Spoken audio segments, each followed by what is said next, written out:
by Parkinson's UK, the charity that's here to support every Parkinson's journey every step of the way. Wherever you're from, whatever you need, visit parkinsons.org.uk for more information.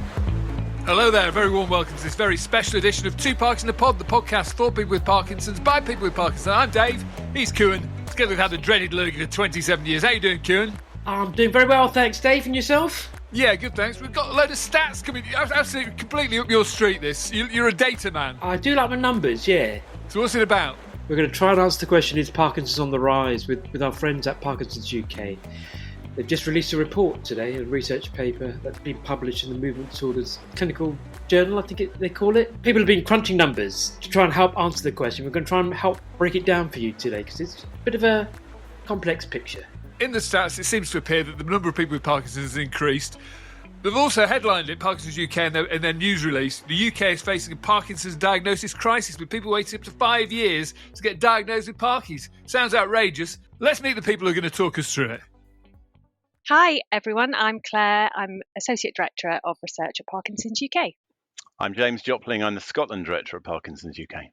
Hi, I'm Lance Lee. I'm the Analytics and Insight Lead at Parkinson's UK. Lance, we'll kick off with you because amazing amount of stats has sort of bombarded us today. Just tell us where they come from, where the numbers come from.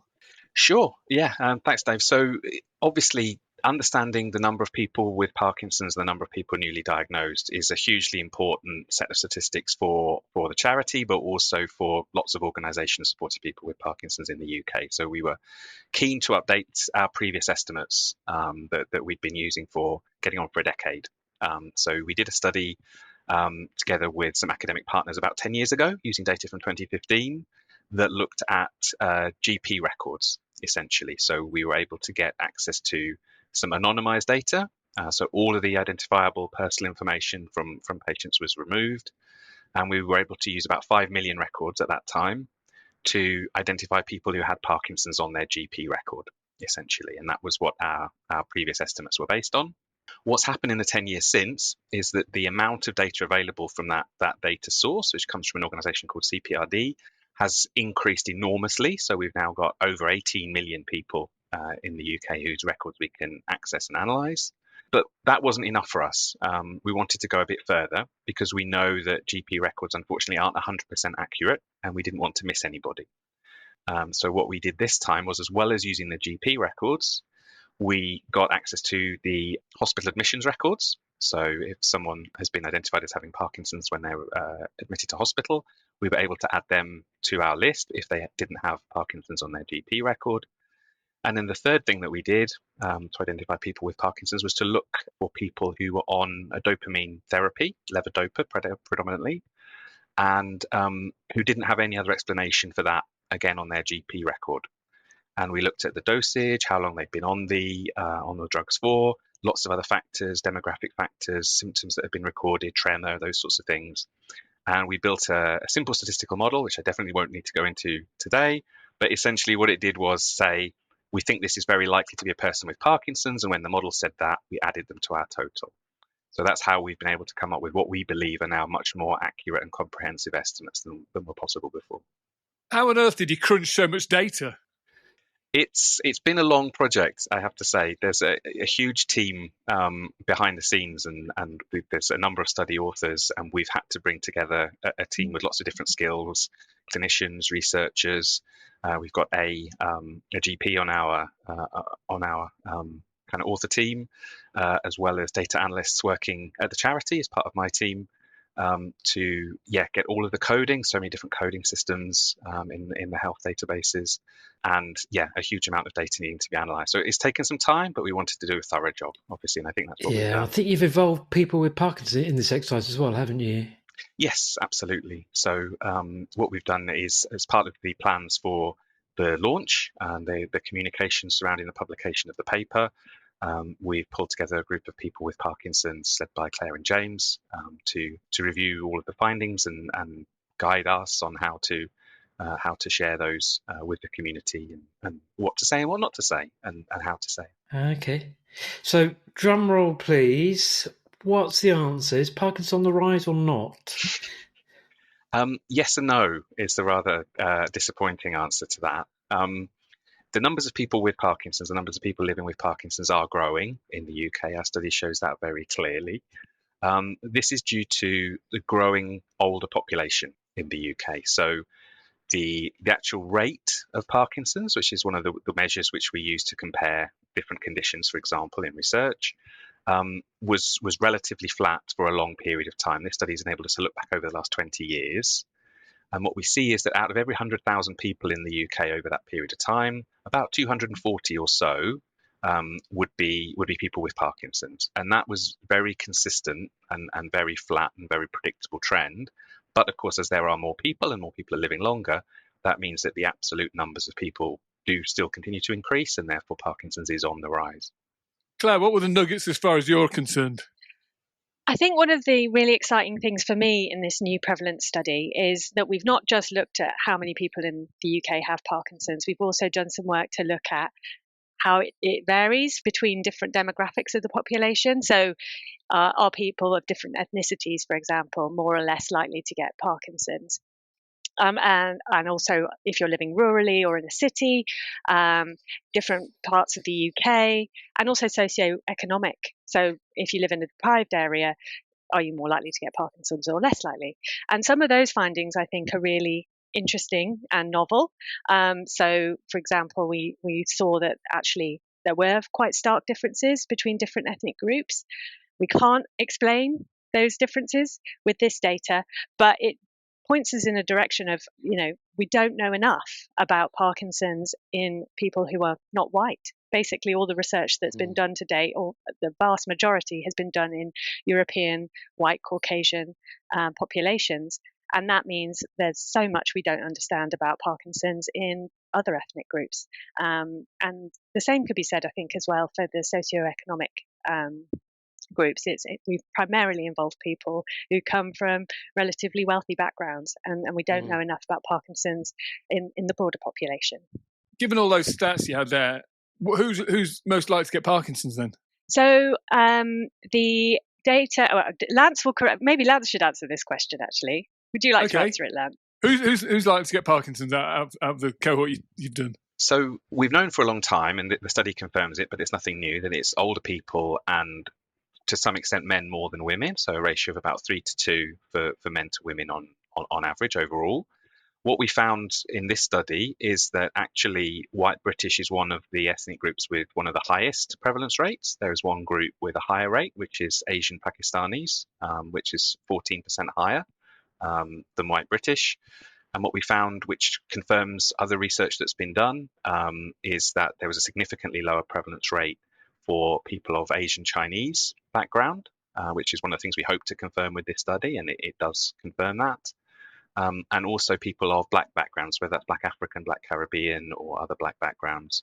Again, a very significantly lower prevalence of Parkinson's for those ethnic groups as well. And again, previously the research on that was a bit of a mix. Different studies in different countries had found different things.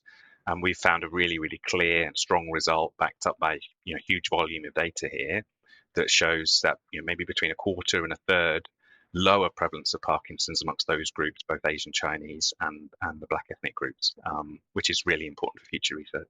So what makes the Pakistani population unique then? And so I identify also from the subcontinent, but from South Asian, but from Sri Lanka. Given the proximity of and the similar cultures and between India, Pakistan, and Sri Lanka and that region more generally, is it only the Pakistani rates that are more elevated? That's correct, yes. So the ethnic categories that we used were based on the GP system, so they'll be what people have entered when they registered at their GP surgery. And the options available were Asian Bangladeshi, Asian Indian, Asian Pakistani, and Asian other. And we found, yes, higher prevalence for that Asian Pakistani group. Not hugely different, but 14% higher, is a significant and statistically significant difference. And that's accounting for the region and age, and you've controlled for all other variables. So it's not just the fact that, for example, a large parts of the Pakistani population live in parts of the Northwest, Yorkshire, and so on. And there aren't other environmental factors, for example, at play that could help answer this, or we just don't know? The answer is that we just don't know. So we've controlled for the things that we can control for. So we've controlled for age and sex, and we know that the average age of the different ethnic groups varies a lot. And we've controlled by nation and region of the UK, but that's at quite a high level. So if there was something that was working at a super local level, that could potentially be one explanation, but it could be one explanation amongst many. And the data, unfortunately, doesn't tell us why. It just shows us the differences. Yeah, we were speculating, weren't we, Claire, about whether things like diabetes and heart disease could play a role here, because we know that diabetes is a trigger potentially for Parkinson's. So I think I'm right in saying if you've got Parkinson's, you're twice as likely to develop. So if you've got diabetes, you're twice as likely to develop Parkinson's. This was touched on a previous episode with Professor Tom Foltony, if you want to go back and listen to that. But diabetes is obviously very prevalent in certain South Asian communities, and particularly the Pakistani group, right? So maybe that could be a factor. Maybe diet, nutrition related to that. Maybe. Yeah, I think that we need to do so much more research. But I did have a little look at diabetes, and it is elevated in not just people from Pakistani backgrounds, but also other Asian backgrounds. And just from a quick look, it sounds like the reasons for that are multiple. So partly it's to do with diet and lifestyle, because different cultures have different different diets that they enjoy, and they might increase your risk of developing diabetes, but also biological reasons as well, in the way that the body produces and handles insulin is part of the story too. And I think potentially the same thing might be happening here, that there are biological differences. And there has been more research recently in Black populations looking at genetics, and they've identified that there are different genes that might be driving Parkinson's in Black populations to Caucasian populations. We just need more of that research and more opportunities for everyone to be part of research. From a research point of view, it's really exciting. Yeah, I think so. And there's so much more attention now on trying to involve more people and people from all parts of our society in research. There's a really fantastic, and you may have heard of it, Our Future Health, which is a government-funded program trying to recruit 5 million people across the UK, and they are making huge efforts to reach and include people from all parts of society, and specifically from underrepresented ethnic backgrounds. And we're a supporter of that study because it will reveal answers to conditions like Parkinson's, as well as heart disease, diabetes, cancer. It's looking at everything, and will provide data that we can then use to understand Parkinson's across the population. There's also an opportunity within Parkinson's UK to take part in research if you are from one of those ethnic groups, right? The Race Equality and Research Group, which we'll leave links for. There's also a support group for these communities as well. From a research perspective, there are particular characteristics of people from this group that warrants to have separate support activities and research activities. I would very much encourage you to take part in that. Lance, you touched on, I'll come to you in a minute, James, but Lance, you touched on age. I see the average age is 69 at diagnosis. So 69 is the average age of people living with Parkinson's today that they were diagnosed with Parkinson's. So many people obviously will be older than that. But yes, the study confirms, and there's lots more data around age profiles and breakdowns for different kind of groups in the study as well. That yes, it is predominantly a condition that affects older people. Of course, everybody who's diagnosed with Parkinson's at whatever age needs our support, and we know that people who are diagnosed younger have specific challenges around employment, around family, around income, and lots of things that we're here to support with. So 36% of working age, according to this study, and 1 in 16 under the age of 50. And 1 in 5 under the age of 60, which is significant as well, isn't it? There's quite a big group between 50 and 60, isn't there? Yes, absolutely. So rates of Parkinson's, remain very low, not zero, and I'm not looking to minimize that at all, but they do remain very low up to the ages of sort of 50 to 60, and then increase reasonably dramatically through 60s, 70s, and 80s. But yes, as I say, the statistics are useful, but they only give an indication, of course. And 21,000 people that Parkinson's UK is estimating that are currently undiagnosed. And we're pointing to what is a diagnosis crisis, right? Because we think there aren't enough people being diagnosed, partly a hangover from COVID times, but partly, and again, affecting the NHS more generally, is the pressures they're under, right? The UK has the lowest number of neurologists in Europe. And we think that now might be starting to reflect in the numbers of people that are undiagnosed. Is that right? Yes, that's absolutely correct. So one of the motivations for doing this study of many was to look at what the impact of COVID had been. And we went into it knowing that we would expect to find, of course, sadly, lots of people who died of COVID during that period, 2020 onwards, but also that there would have been an impact on the numbers of people being newly diagnosed. What we didn't expect was the newly diagnosed impact to be so dramatic. It fell by over a quarter from 2019 to 2021 in terms of the numbers of people being newly diagnosed. And it's not explained by demographic changes or the impact of COVID itself. And it's been really, really slow to recover. The last year that we had data for, which is 2023, we were still far below the previous trend in terms of the numbers of people being diagnosed each year.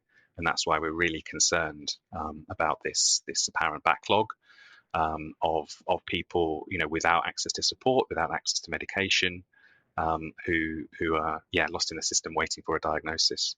And that's a message we're going to be making very, very strongly. Lost in the system, I like that. Yes, unfortunately, and we hear this all the time, don't we? And there are particular regional differences. And again, I'll come on to the regions in a minute.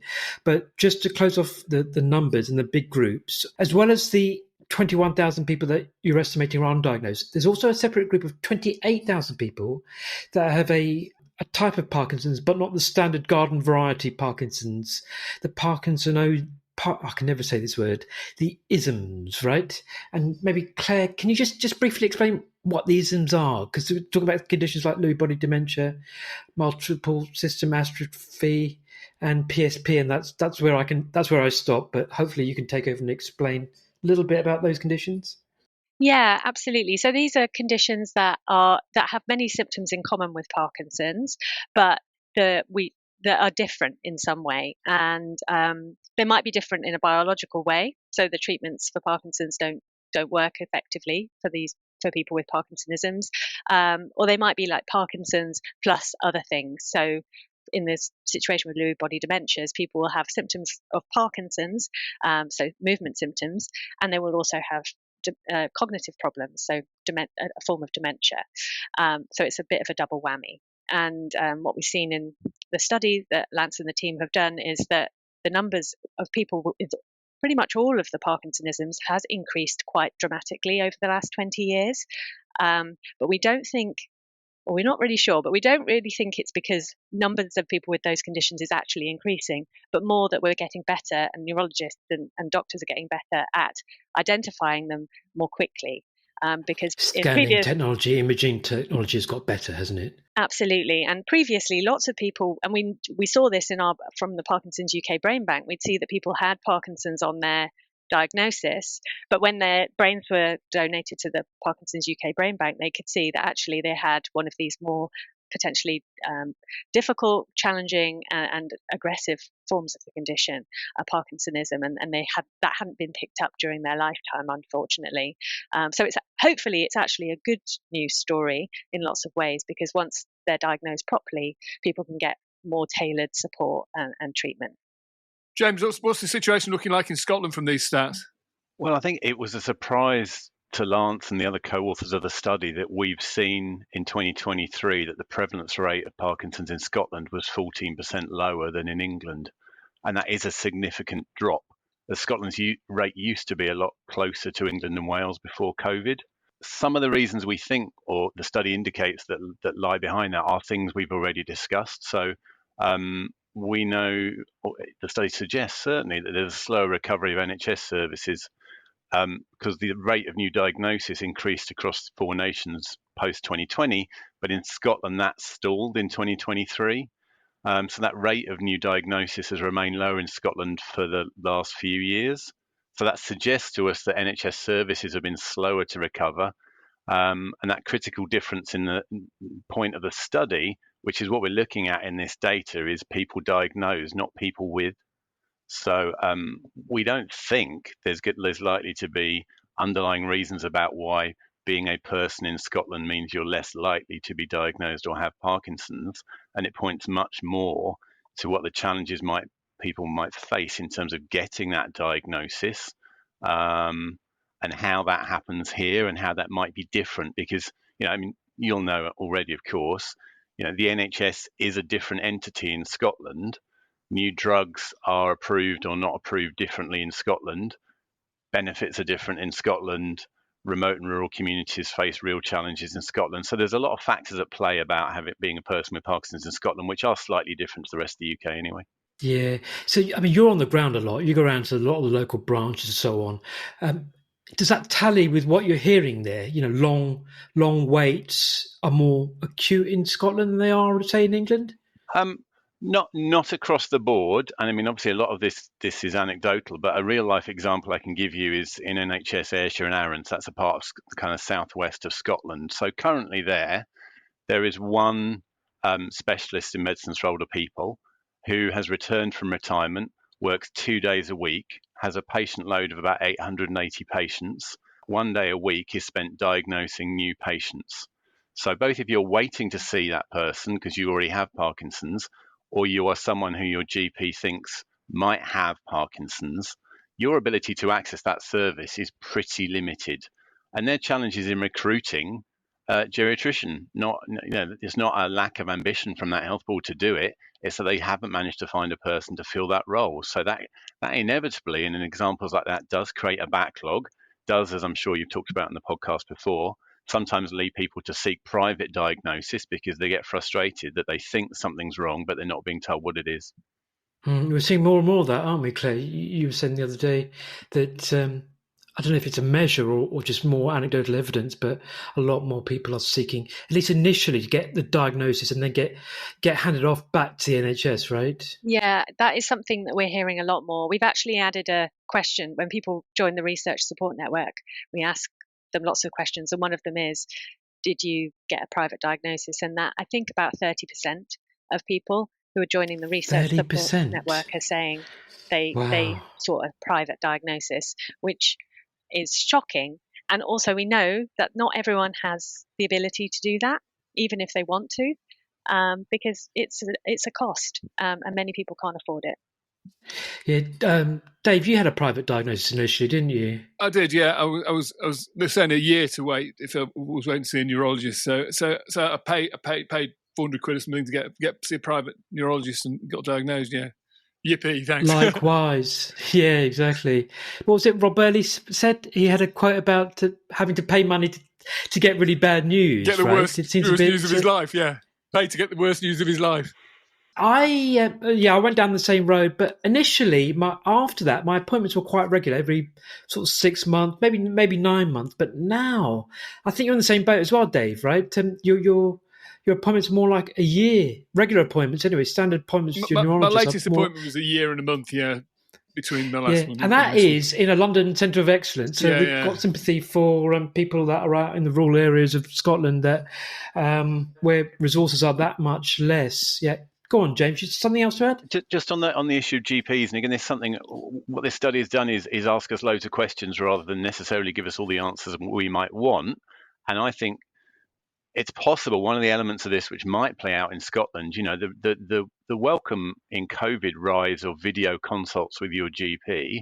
Again, one of the stories I hear, and I'm sure you've heard so many times, is people when they finally get to their consultant, they're barely through the door and sat down before their consultants decided they've got Parkinson's because they've made a whole body assessment of that person and their movement and gait. Now, if you're sitting on a GP appointment that's just on a video camera, it's brilliant you've got that access, but you're only seeing a certain part of that person. And I think it's worth us considering about what roles GPs play in that early warning system and their flagging of people who might have Parkinson's, and whether there are things, again, post-COVID that have changed in the practice of GPs, the challenge we're all facing trying to get a GP appointment, and how that plays a role in that ultimate diagnosis from a clinician. And also, I think at the same time, skilling up physios, neurophysios, OTs and so on to better diagnose and nurses to better diagnose and support is ultimately a cheaper, maybe I'd say a more effective way. I remember what Baz Bloom said to us on the episode last year, Living Well with Parkinson's. Neurologists are really good at diagnosing the condition, but they're not very good thereafter, right?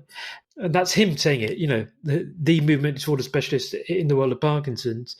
And he was pointing to the likes of physios and nurses and so on. And there's quite a bit of effort, particularly north of the border, James, to try and get more skill up physios and OTs and speech and language therapists, and try to sort of seed in more nurses as well, right? Well, it's one of the most important things that this study is going to help us do is be absolutely clear about why there is such a strong need to invest in the whole Parkinson's workforce, because we can evidence now with this world-leading study about the prevalence of Parkinson's in the UK, wherever it is and whatever variations there are. And we know that what most people want and should get is a specialist multidisciplinary Parkinson's care team. And that's as true at the point of diagnosis as it is living with the condition after that. So the fact that we're now able to argue so clearly about that, and also point to this diagnosis deficit as being of critical importance, because I don't think we can underestimate the challenges of living in that uncertain time of not knowing or knowing whether you have Parkinson's or not. And of course, for many people, we want them to be given the all clear in that respect. But similarly, we want to make sure people are diagnosed as early as possible so they can begin to get their head around what it means, and make sure those nurses, OTs, physios and other specialists are brought on board as quickly as possible. Yeah, of the 13 years of my Parkinson's journey, the first year where I had to wait and wait and wait was the worst year, because I didn't have any support at that point. But in a weird way, it sounds a bit flippant, but things actually got better when I actually got the official diagnosis, because then all of a sudden I started to, at least things opened up for me at that point. But you're left in a limbo when you're in that pre-diagnosis phase. Can I ask, in this world-leading study, what did we learn about sort of life expectancy for people with Parkinson's? Yes, so one of the things that we were able to do with the data set that we used, as well as counting numbers and comparing differences between groups, was to look at life expectancy of people with Parkinson's compared to other people. It's a really sensitive topic. We definitely recognise, and all the sessions that we held with people with Parkinson's before the study was published kind of pointed to this, that not everybody wants to know.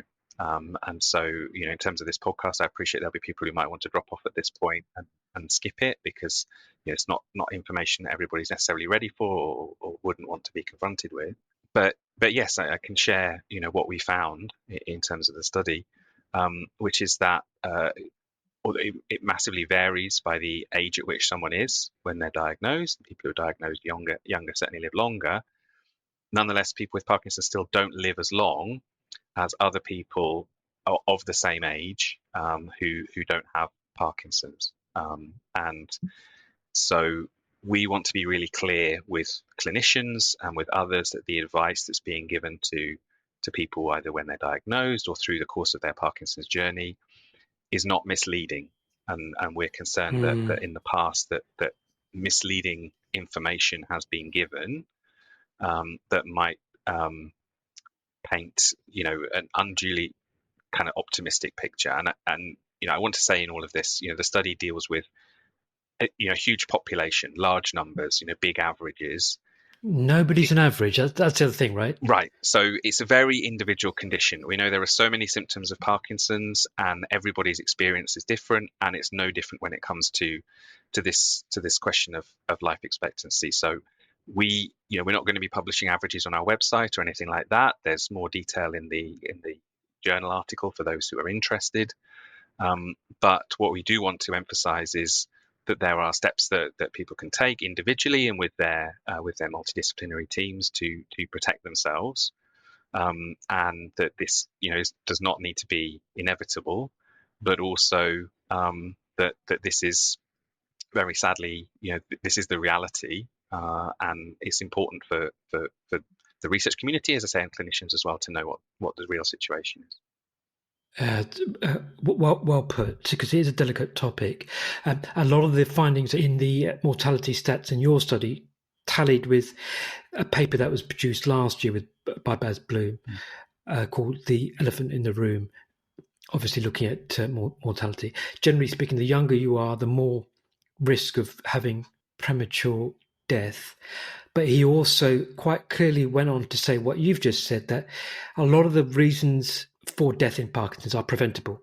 And if you take preemptive steps, and if the resources are there, if you have a nurse, if you have a physiotherapist, an occupational therapist, speech and language therapist that can help prevent things like choking, pneumonia, falls particularly, and some of the other reasons I can't quite remember off the top of my head, but his study showed that in his centre, where they took that holistic approach, because Parkinson's is, after all, a holistic condition and needs support in that way, that they actually were able to address the mortality rates amongst that group. So there is evidence for all this. And like I said, all of this is when you look at pressures on the NHS, this is actually net a saving, because certainly in the medium to long term, you invest in some of these resources now, such that you prevent the fall, you prevent the admission into an A&E, right?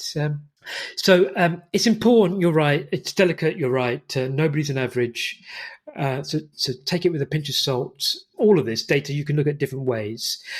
Do go back and listen to the episode that we had with Baz Bloom called Will I Die from Parkinson's, because he talks through it at depth in detail in a very simple way that you can understand.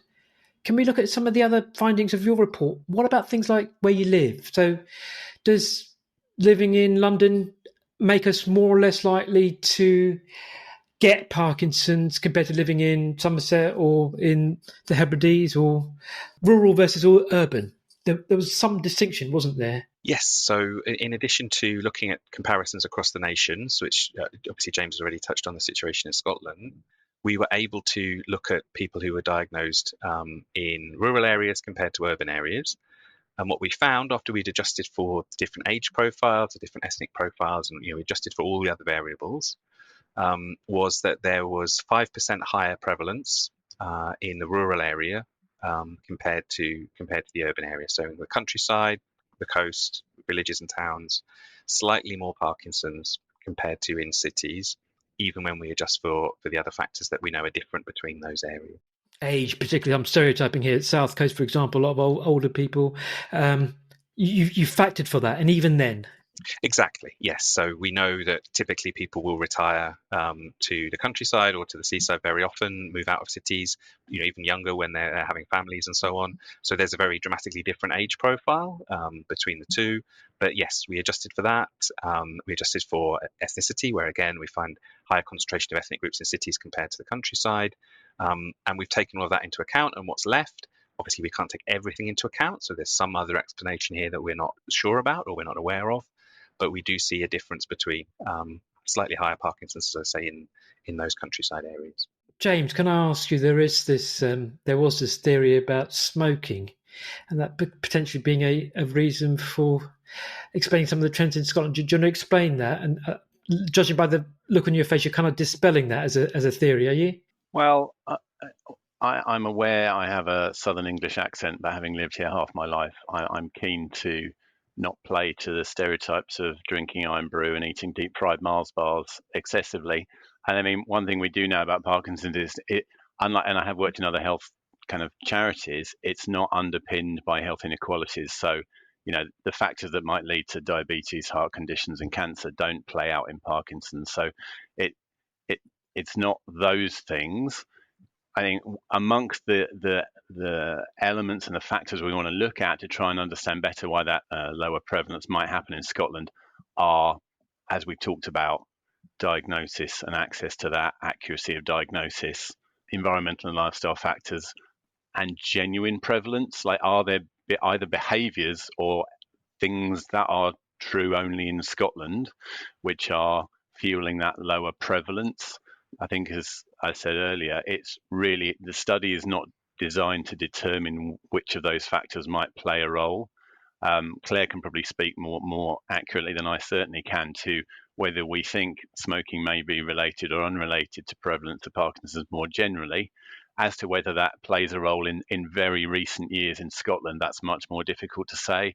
I think where we sit just now is believing that lower prevalence in Scotland is much more likely due to those challenges around diagnosis and access to NHS here, and how that diagnosis is done, than it is factors like smoking. But I don't know, Claire, can you talk more broadly on that? Yeah, I mean, there's been research done into all sorts of lifestyle factors, looking at how they affect risk of Parkinson's. And actually, one of the strongest, if not the strongest, is that if smokers are much less likely to get Parkinson's, and not just, that's adjusted for the fact that they're more likely to get other things and die earlier and so on. Why is that? Is it a nicotine thing? Well, what is it? It's not clear. I mean, there's actually been trials of sort of nicotine patches and so on in Parkinson's to see is it protective or slow the progression, and they haven't been conclusive. So we don't fully understand the connection between smoking and Parkinson's. Other things can protect you as well, like apparently drinking coffee might be slightly protective, exercise, which isn't that surprising, healthy diet, so on. But yeah, we obviously don't recommend that people start smoking in an attempt to stave off Parkinson's. But yeah, it's an interesting thing, and obviously different parts of the country and different parts of the world in particular, smoking rates are very different. Yeah. So it could be playing a part in some of the differences we see globally as well. Yeah, just to be clear, we're not encouraging people to take up smoking. I think the coffee thing has got strong evidence as well, and perhaps you can make your own judgment. But I don't mind having a cup of coffee in the morning. I don't think it does me any harm. Would anyone like to guess which country in the world has the most people with Parkinson's? Is it Japan? Any other guesses? Lance, you can't Google it. I can see you Googling it. Wow, if Lance doesn't have this to hand, then there's no hope for I me will mortals guess like the me. states on the basis of population, but I don't know. Go on, James. Well, I don't know if Kuhan's talking about standardised rates or he's talking about absolute numbers. This is, Absolute numbers. Sorry, absolute numbers. So okay. I'm not talking about prevalence rates. I'm talking about numbers. Ooh. 5 million. That's a clue. China. Well done, Dave. China has got the biggest population, but as James says, it's not as a percentage, right? Because you're dealing with populations of over 1 billion there. Well, India has got a lot less, actually, just about 1 million or so. So partly this is, again, pointing to an aging population in China. That's predicted to double to 10, 11 million by 2050. In fact, the worldwide population is still forecast to double in the next 25 years to 25 million people. And the diagnosis crisis aside, we still believe in that trend, right? That Parkinson's is increasing. It's increasing fairly rapidly. There's more undiagnosed. There's more severe cases of related Parkinson's, the isms I'm talking about here. But the trend is clear. There is more people with Parkinson's, and that will continue. I'm looking at faces, and you're all nodding. We are. I get the sense that you're all a little bit sort of disappointed or underwhelmed by the findings. Is that right? Gosh, maybe I can rephrase. What surprised you? I personally was surprised by some of the differences in ethnicity, despite it being shown in other studies previously. I was surprised by that. I was also surprised. I think we were all surprised by the impact the pandemic had on the population. That was really, although we have been hearing these terrible tales of long waits for diagnosis and when you see it in black and white in the numbers, it's quite stark, isn't it? Yeah, definitely. And so I think that's why that's sort of the headline, in a way, of the release today. Is something that felt very shocking, and I suppose that plays into the fact we're surprised that maybe the number isn't bigger. Number of people with Parkinson's in the UK isn't bigger, but that might be partially explained by the fact we're just not diagnosing people enough. Yeah, in a way, that's a more alarming story, isn't it? I think looking at across those different kind of criteria about urban, rural, about people in more and less deprived communities, across different ethnic heritage groups, I think was a level of detail I've not seen in the 3 or so years that I've been at Parkinson's UK, in that level of confidence. And also, even that the fact, I don't know, Lance wants to speak to it, it's the kind of geeky stuff about the methodology that, exactly how we built up this study and the many millions of records we looked at and the confidence we have in it, and even using kind of some AI modeling to make sure we hadn't missed anybody, means the most exciting thing about this is maybe the things it tells us which aren't as exciting, which is it gives us that much stronger sense of confidence in knowing what we're looking at, knowing the size of the challenge, knowing how many people are out there are diagnosed or potentially living with Parkinson's and not diagnosed. And it's then what we do with that and what other research teams both here and across the world decide to take that forward and then challenge those findings or try and explain those findings better. So of itself, I think that there's so much in it, it's almost like we're still coming to terms with what we then do. Someone's diagnosed every 20 minutes, James. What can Parkinson's UK do to help you? If you just freshly diagnosed, listen to this podcast, what services are there for them? Call our helpline, go to our website. I've colleagues here and others have had, that first crisis time, again, going up and down the groups in Scotland, not distinct to Scotland. The number of times you hear the stories, and you've heard them so many times, people not expecting a diagnosis, getting one. I had a story of someone who was told by their clinician, well, I'm just going to leave you for 10 minutes and have a think about that and I'll come back later. All of those stories about the seismic shock of a Parkinson's diagnosis, and how we can manage and support people better around that time, and people finding us at that right time for them. Not 5 minutes, 5 hours, 5 days after that diagnosis. It can be when you're ready. We are a supportive and inclusive environment in which to come to terms with the condition at the pace that's right for you. And I think this has made clear the scale of that challenge, but I think it's one we're ready and keen to take on. I was just going to add as well, I think there's lots of people who might be in that limbo phase and might see the news today about lots of people living with undiagnosed Parkinson's. And you are more than welcome to also phone the helpline and come to our website and get support, because that's almost like you need it then as well, not just once you've been diagnosed. We don't check your diagnosis before we give you support. Yeah, and it's anonymous as well. And I remember some point in that year when I was trying to get my diagnosis, I called the helpline. It was very reassuring. Just going to read out the helpline number: 0808. This is if you're in the UK, 0808 800 0303. A lot of those advisors are sort of nurses or ex-nurses, and they're highly competent and they can help, and it's a very reassuring resource to have. Just finishing off, Lance, about what surprised you, what didn't surprise you, because you've been working on this for quite some time, right? It's quite a major project, right? Yes, no, absolutely, and definitely, my colleagues will confirm. Not want to blow my own trumpet too much, but it really is a groundbreaking study, and it's significant not just for the UK but globally, and there's lots of reasons for that, and different health systems around the world. Not a lot of countries don't have the data in the form that we have that enabled us to do the kind of analysis that we've done. But to answer your question, I think previous studies, probably we didn't have the amount of data for people with young onset diagnosed in those younger age groups, and to be able to give some more clarity and confidence about the proportion of people who are diagnosed in those younger age groups, and reflect more accurately the lived experience of people who are young onset, with meeting each other in branches and groups and cafes and those sorts of things. I think it's been really useful and important for us to be able to give different lens over that data, if you like, and confirm some things that have kind of been long suspected, and provide that kind of clarity about the significant number of people, and again highlight the support available when there are those specific challenges for people diagnosed, particularly of working age, but young onset in general. Yeah, I'd agree. 1 in 16 you're referring to, that the findings showed that were under the age of 50.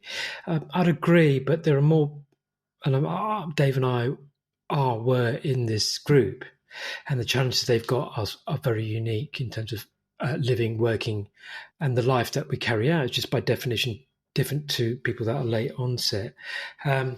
And the condition itself is different. Disease progression is slower. It's a different version of the condition. However, there are more people over the age of 80 or even 85 that have this condition than there are the young, and we shouldn't really forget that. And I was a bit surprised at that age distribution, and I wondered if this is going to change the focus for Parkinson's UK at all. Should we be focusing a little bit more on those people that are older, perhaps more advanced with the condition? Because as an observation, we're talking a lot about the newly diagnosed, early diagnosis. We're talking a lot about the young, quite rightly. They've got needs. Everybody has needs. But the ones that I find that most silent in this community are the ones that perhaps a little bit older, literally don't have a voice, might be living with dementia, might be living in care home.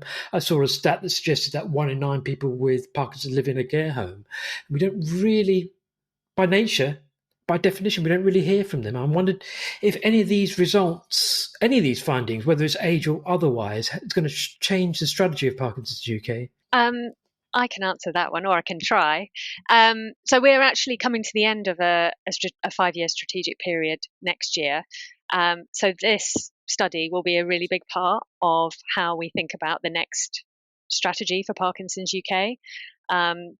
And we'll also be doing lots of consultation and engagement with the community and trying to reach exactly some of those people that you're talking about there, Kuhan, who previously we haven't maybe been able to hear as much as we'd want to from, in terms of what their needs are, how we can, as a charity, best support them.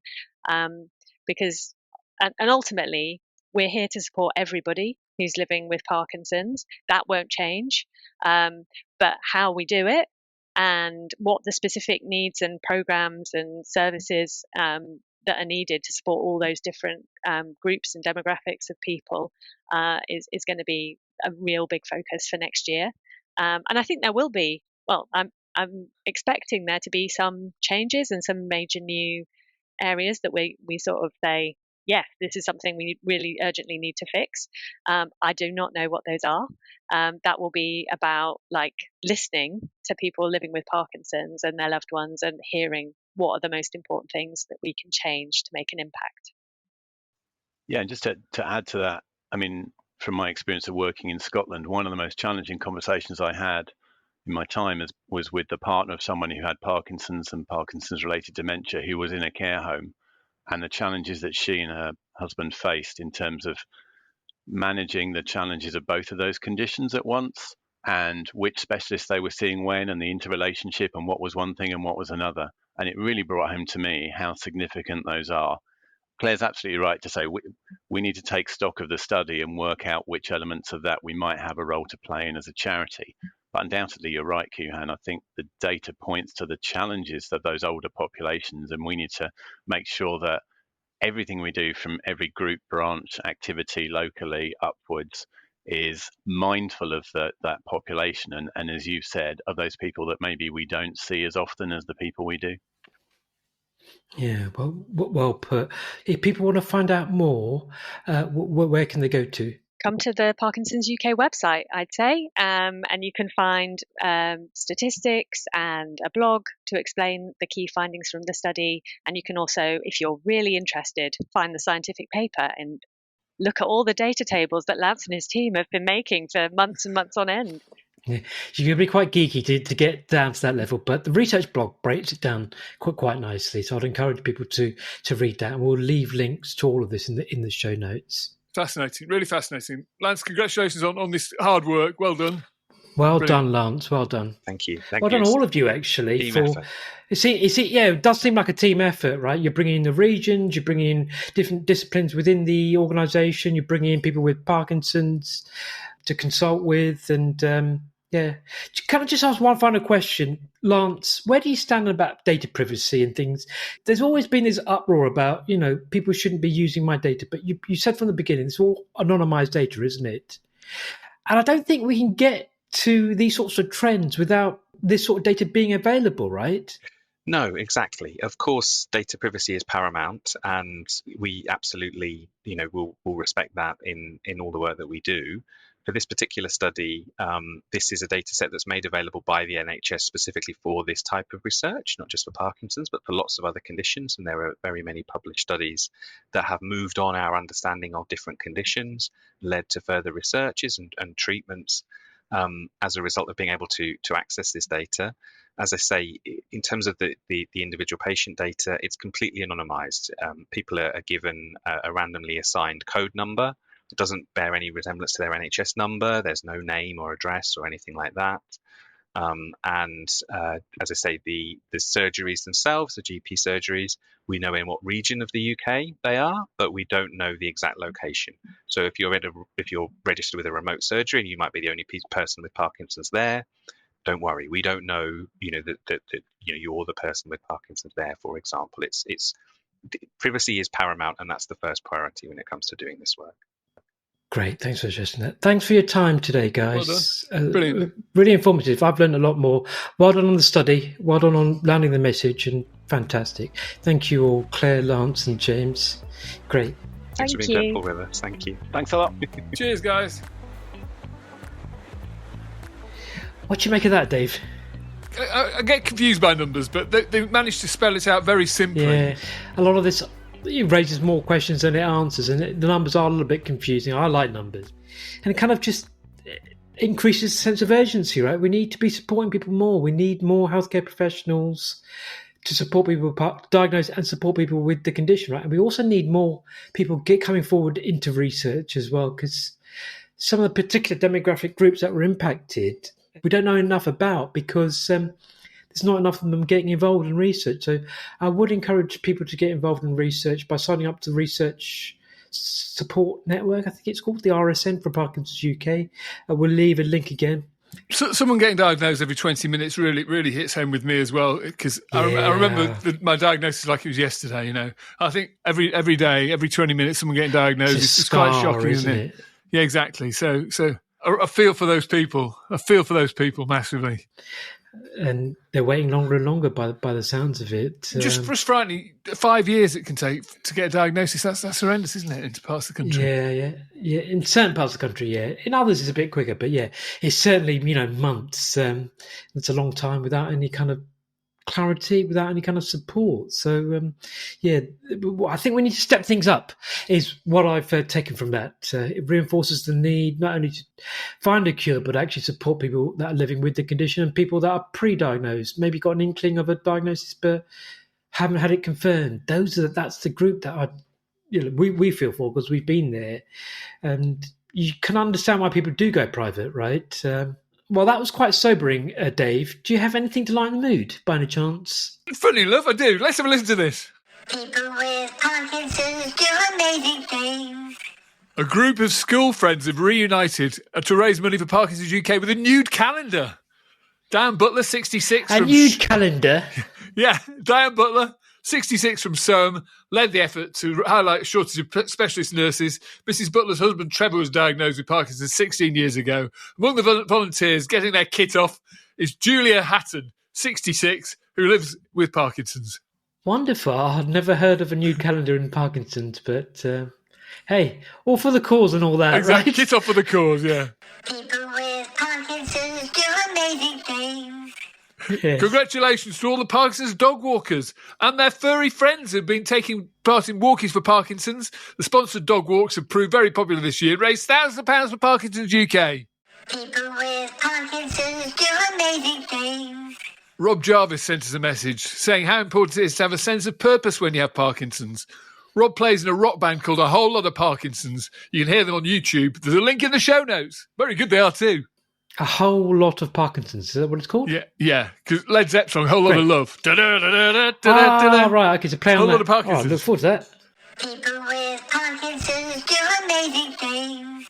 Congratulations to YouTuber Spencer FC, very famous he is as well, and his brothers Steve, Seb and Saunders, who ran 166,000 metres in one day for Parkinson's UK. It celebrates 166,000 people who live with Parkinson's in the UK, including his mum, Cindy Carmichael Brown. They end up running almost 3 times the distance in the end. Congratulations, guys. And quite appropriate to end on a numbers theme, right? Because that's been the topic today. We're off to sunny Birmingham now, aren't we, Dave? We are, mate. Going to Birmingham, fantastic. Oh God, cue the accent. Just the blues. Up the villain. Just lost our Midlands audience. But yeah, we're off to the annual Park-On event where Dave and I are kicking off the event. And for those of you that can't attend in person or the live stream online, we'll release that as a separate episode shortly afterwards. It's entitled Rise and Shine. We're going to teach you how to get through a day with Parkinson's. Oh yeah, we've got a great guest, great topic, great tips as well, right? Rise and Shine with Parkinson's, and it's going to be a great show. It's going to be a great show. We'll see you soon. Right, see you next time. See you soon. Bye. Cheers, bye. You've been listening to Two Parkies in a Pod, a Parkinson's podcast with Dave and Kuan. To get in touch, visit the website twoparkiesinapod.com or send your voice notes or emails to hello@twoparkiesinapod.com.